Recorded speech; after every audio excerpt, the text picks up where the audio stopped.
Oke, SB Lovers, Assalamualaikum warahmatullahi wabarakatuh. Oke, jumpa lagi dengan Pak Mustafa dalam acara Kisah Inspiratif Pagi di channel SD Islam Surya Buana Malang.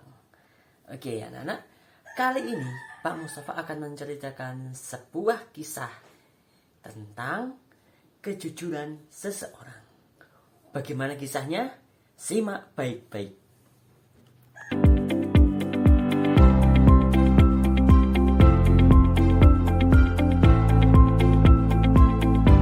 Anak-anak, pada zaman dahulu ada seorang pemuda yang amat taat kepada ibunya.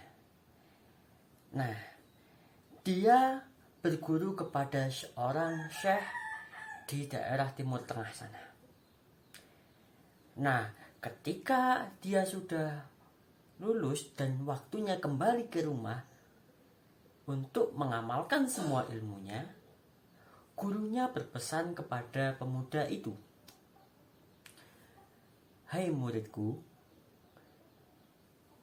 lanjutkanlah pekerjaan orang tuamu yang kelak akan membawa keberkahan kepada dirimu maupun kepada keluargamu." Ingat, pesan dari gurunya adalah, "Hai anakku, kembalilah ke rumah dan lanjutkan pekerjaan orang tuamu yang kelak akan menjadi keberkahan bagimu." Nah, berbekal nasihat dari gurunya itu, pemuda itu pun pulang ke rumah. Nah, sampai di rumah dia bertanya kepada ibunya, "Wahai ibu, kira-kira ayah dulu bekerja sebagai apa ya?" Anak-anak, perlu kalian ketahui bahwa pemuda itu adalah pemuda yang yatim. Nah, mendengar pertanyaan dari anaknya tersebut, sang ibu kaget. Sang ibu bingung mau ngomong apa sama anaknya. Sang pemuda itu bertanya lagi, "Wahai ibu, kira-kira apa pekerjaan ayah dulu?" Nah, sang ibu pun bertanya kepada anaknya, "Kenapa kamu menanyakan hal itu, anakku?" Sang pemuda menjawab, "Ya ibu, karena guruku telah berpesan supaya aku melanjutkan pekerjaan ayahku dulu, supaya membawa keberkahan bagiku dan bagi keluarga," kata pemuda itu. Sang ibu pun termenung, kemudian berkata, "Wahai anakku, perlu kamu ketahui bahwa pekerjaan ayahmu adalah seorang pencuri." Nah, anak-anak, uniknya pemuda itu sangat polos, gak tahu apa itu mencuri. Nah, akhirnya setelah mendengar perkataan ibunya, sang pemuda itu pun berkata, "Baik ibu, aku akan menjadi seorang pencuri seperti ayahku dulu, supaya membawa keberkahan kepada keluargaku." Nah, anak-anak, selang berapa lama, waktu sore hari, dia pun keluar menemui orang-orang di warung. Nah, kalau sekarang di warkop, menemui orang-orang yang ada di warung situ. Pemuda itu tanya kepada orang-orang, "Mas, nah, kalau bahasa kita, mas, pencuri itu apa ya?" Nah, dia bingung, tanya kepada orang-orang, "Pencuri itu apa?" Lucu kan? Nah, kalau sekarang anak kecil pun kita kasih tahu pencuri, pasti pekerjaan yang sangat jelek. Nah, orang yang di dalam toko tadi itu kaget. Ini maksudnya apa? Dia sudah dewasa tapi nggak tahu apa itu pencuri. Akhirnya sama orang-orang dikasih tahu bahwa pencuri itu adalah seseorang yang mengambil barang milik orang lain tanpa izin. Nah, pekerjaannya dilakukan di malam hari. Nah, oke anak-anak, Jadi setelah mendengarkan penjelasan dari orang-orang yang ada di warkop atau warung tadi, dia itu langsung pulang ke rumah, menyiapkan barang-barang untuk mencuri.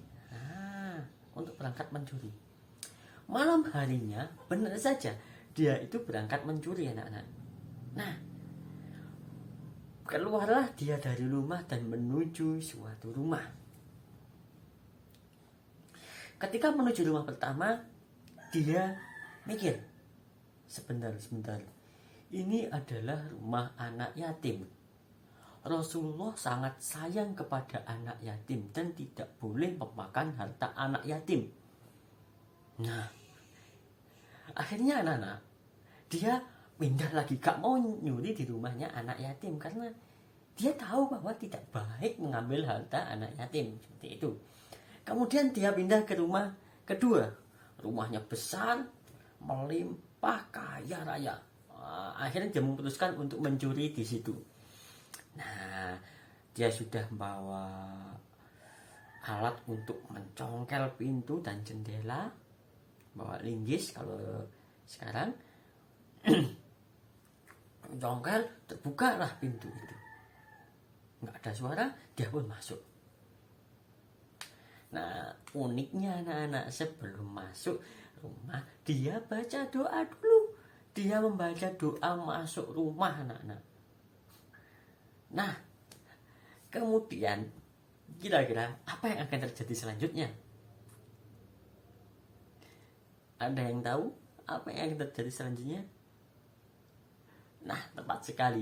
Dia menuju ke ruang harta. Nah, ketika di ruang harta itu dia menemukan banyak peti yang berisi emas. Waduh, kalau zaman sekarang ya langsung sikat, ambil semuanya. Tapi dia, apa yang terjadi, anak-anak? Ada yang bisa menebaknya apa yang dia lakukan? Sang pemuda itu pun menuju sebuah meja, di mana di meja itu ada catatan harta kekayaan pemilik rumah itu selama bertahun-tahun. Dia lihat catatan itu. Loh, dia tahun ini belum zakat. Buka lagi. Dia ini tahun ini belum zakat, dibuka lagi. Dia ini tahun ini juga belum zakat juga sampai tahun itu. Jadi kalau dihitung ada 10 tahun pemilik rumah itu belum zakat. Nah, karena pemilik rumah itu belum mengeluarkan zakatnya, akhirnya pemuda itu malah ngitungin zakat. Nggak malah mengambil hartanya. Dihitungin. Jadi hartanya dihitung. Oh, di tahun ini hartanya terkumpul sekian juta, jadi harta yang harus dikeluarkan untuk zakat sekian. Dia ditempatkan dalam buah karung. Dihitung lagi tahun selanjutnya sampai anak-anak tiba waktunya azan subuh dan pemilik rumah itu pun bangun. Alangkah terkejutnya bahwa pemilik rumah itu melihat ruang harta miliknya terbuka. Ketika masuk, sang pemilik rumah kaget. Ada seorang pemuda sambil marah-marah, "Hei, siapa kamu? Ngapain kamu masuk ke rumah saya?" Kata pemilik rumah itu. Dan si pemuda itu, anak-anak, dengan polosnya menjawab, "Saya seorang pencuri." Kalau sekarang ya mungkin dikeroyok orang ya, dikepukin. Tapi nggak boleh kepukin, harus melewat jalan hukum, diserahkan kepada pihak kepolisian, nggak boleh main hakim sendiri. Nah, anak-anak, sang pemilik rumah itu pun terkejut. Masa ada maling yang mau ngaku? Terus kaget. Ini kok ada karung harta. Hartanya dimasukkan ke dalam karung. Ini harta ini mau kamu apakan? Kata si pemilik rumah. Harta ini adalah harta zakat yang belum Anda keluarkan. Ya Allah. Si pemilik rumah itu pun pemuda ini pamitnya mencuri malah ngitungin zakat. Nah, karena kejujuran pemuda tadi, anak-anak, sang pemilik rumah pun mengajak ngobrol sama pemuda itu. "Hai pemuda, kamu itu pencuri ya? Iya, katanya. Terus ini yang kamu lakukan apa? Saya tadi bermaksud untuk mengambil harta Bapak. Berhubung saya tahu Bapak belum mengeluarkan zakat selama 10 tahun dari catatan Bapak, maka saya mengurungkan niat saya untuk mencuri dan saya ingin membantu Bapak untuk menghitung zakatnya. Masya Allah. Anak-anak, karena kejujurannya anak tadi, pemuda tadi itu, akhirnya sang pemilik rumah pun berdiskusi dengan istrinya. Nah, setelah berdiskusi, mereka memutuskan untuk menjadikan pemuda itu sebagai juru hitung yang ada di rumah itu. Bahkan anak-anak, ibu dari anak tadi itu diajak ke tinggal di rumah si orang kaya tadi. Masya Allah. Anak-anak, itulah berkah dari kejujuran. Nah, bukan berarti kita harus mencuri ya, tidak boleh. Mencuri itu tetap hal yang dilarang oleh Allah, karena kita tidak boleh mengambil barang milik orang lain, karena itu haram hukumnya. Nah, yang bisa kita ambil hikmahnya adalah kita harus berlaku jujur dimanapun, kapanpun, dan kepada siapapun, kecuali kalau kita dalam keadaan terdesak. Terdesak gimana Pak?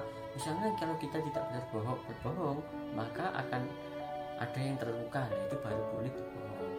Tapi usahakanlah kita harus selalu jujur kepada siapapun, terlebih lagi kepada kedua orang tua.